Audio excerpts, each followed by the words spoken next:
సేవలో ఎదురైనా ఎన్నో సమస్యలలో నా బలమును చూచుకొని నిరాశ చెందితిని.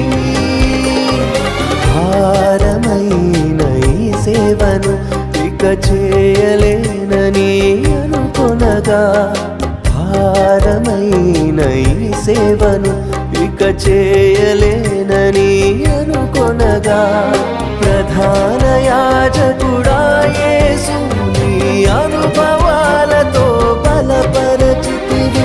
ప్రధాన యాజకుడా యేసు నీ అనుభవాలతో బలపరచితివి. ఎడబాయని